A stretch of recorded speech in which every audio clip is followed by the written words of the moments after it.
Race relations are once again a topic of conversation. Police confrontations, income inequality, and educational access have brought the issue back to the forefront. Somerville is tackling this topic through a series of conversations throughout the city. Our reporter, Ellie Romano, has more. The city of Somerville recognizes it is a critical time in the nation to take part in the conversation on race and racism. With the last 2 years full of highly publicized events involving racism and the growth of the Black Lives Matter movement, the mayor and his administration decided now is the key moment to take this national conversation and bring it to a local level through community conversations. I read in the Somerville Journal of an incident making it clear that there is racism in Somerville. Nobody wants there to be racism in our city.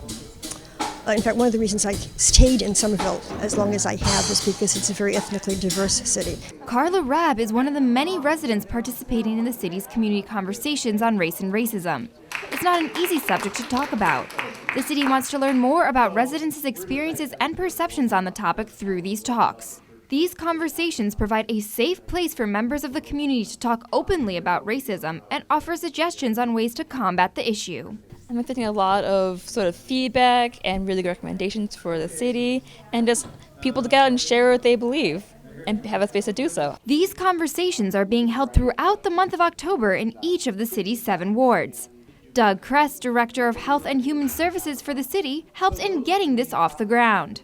If you notice all the locations that we're hosting these in, they're not in city buildings, they're actually in community buildings.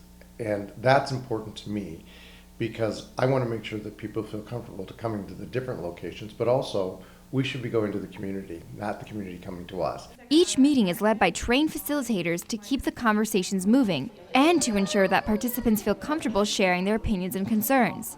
Natasha Naeem is one of those facilitators. She prepared for this by observing how people interact in difficult situations and learning how to maintain balance during heated conversations. Facilitator is someone who listens to the group, who's able to sort of move the conversation around. If someone's hogging the space or just sort of talking too much, talking too little, just getting a better sense of third party in the group to sort of be able to make sure things don't get too rough and raw. With that, I'm going to hand it over to the facilitators. I'm not sure who is starting us out. The Somerville Police Department, led by Chief David Fallon, has been vocal in its support of the Black Lives Matter campaign. A police officer has attended each conversation thus far to listen and support the process. Organizers hope these meetings are just the beginning of a conversation on race and racism. The idea was to get them to participate in hopes that they would continue the conversation either in their own home or come back to another community conversation or with the recommendations that they're bringing forward to begin a different type or a different series of conversations within this. Each conversation has its own focus, making sure all segments of the community are heard. The city has teamed up with the group Teen Empowerment for an upcoming conversation.